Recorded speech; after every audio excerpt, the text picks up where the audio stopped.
Assalamualaikum. Hai teman-teman, bagaimana kabar kalian hari ini? Bertemu lagi di Learning Journal saya. Perkenalkan, nama saya Maitza Sabrina dari kelompok 1 gelombang 5 di Klaster CPNS Kementerian Pertahanan tahun 2021. Pada podcast saya kali ini, saya akan menjelaskan mengenai akuntabilitas. Sebelumnya, sudah pada tahukah pengertian dari akuntabilitas? Nah, di sini saya akan membahasnya. Materi yang akan saya bahas itu mengenai konsep akuntabilitas, yang kedua mekanisme akuntabilitas, ketiga akuntabilitas dalam konteks, dan yang terakhir menjadi PNS yang akuntabel. Nah, definisi dari akuntabilitas itu sendiri adalah kewajiban pertanggungjawaban yang harus dicapai, di mana akuntabilitas itu sendiri merujuk pada kewajiban setiap individu, kelompok, atau institusi untuk memenuhi tanggung jawab yang menjadi amanahnya, yaitu menjamin terwujudnya nilai-nilai publik. Nah, apa saja sih nilai-nilai publik itu? Di sini ada 4. Yang pertama, 1. Mampu mengambil pilihan yang tepat dan benar ketika terjadi konflik kepentingan antara kepentingan publik dengan kepentingan sektor, kelompok, dan pribadi. Kedua, memiliki pemahaman dan kesadaran untuk menghindari dan mencegah keterlibatan PNS dalam politik praktis. Ketiga, memperlakukan warga secara sama dan adil dalam penyelenggaraan pemerintahan serta pelayanan publik. Dan terakhir, menunjukkan sikap dan perilaku yang konsisten dan dapat diandalkan sebagai penyelenggaraan pemerintah.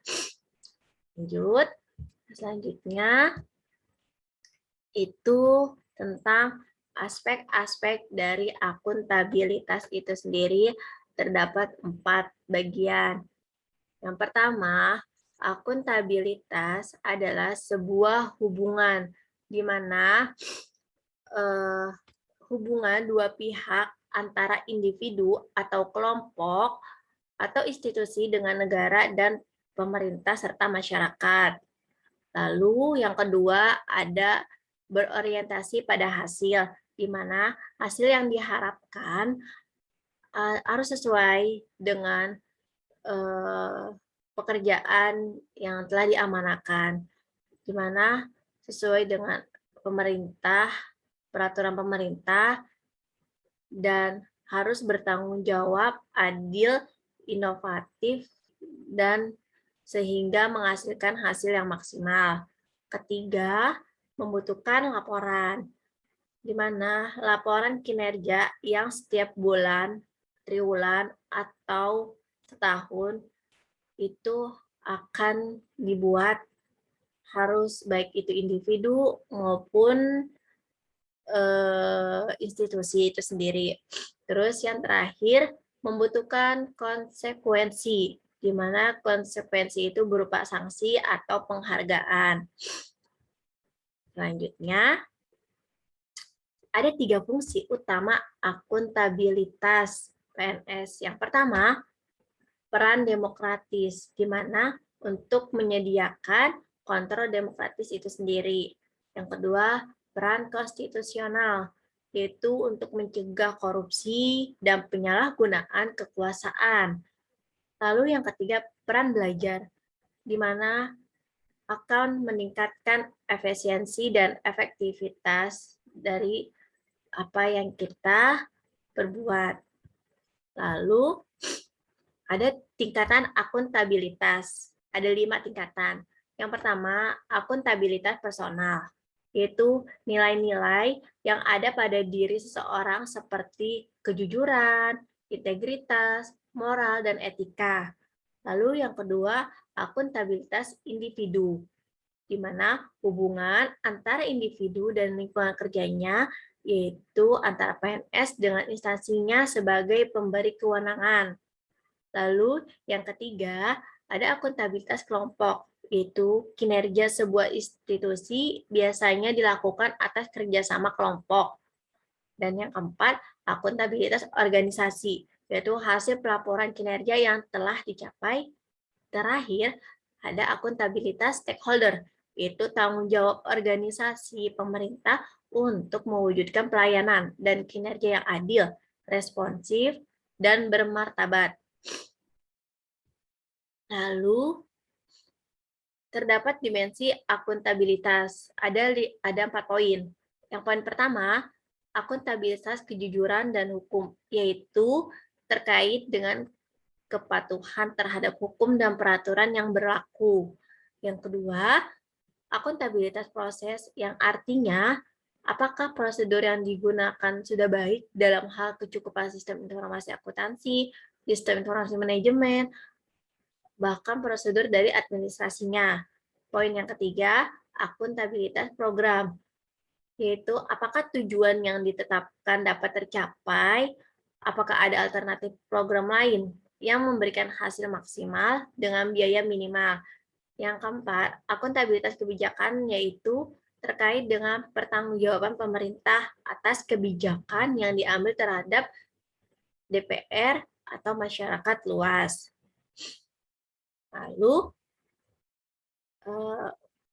untuk kita sebagai seorang PNS harus menciptakan lingkungan yang akuntabel.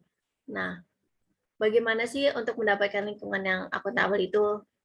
Di sini ada 8 poin yang harus kita terapkan di dalam diri kita. Yang pertama, itu harus adanya kepemimpinan di dalam diri yang harus diterapkan dari awal.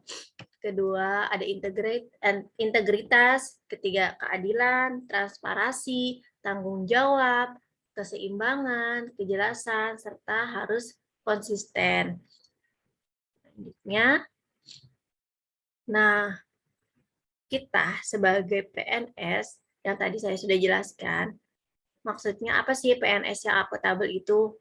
Nah, PNS yang mampu mengambil pilihan yang tepat ketika terjadi konflik kepentingan, tidak terlibat dalam politik praktis, melayani warga secara adil dan konsisten dalam menjalankan tugas dan fungsinya, di mana kita harus melibatkan poin-poin menjadi PNS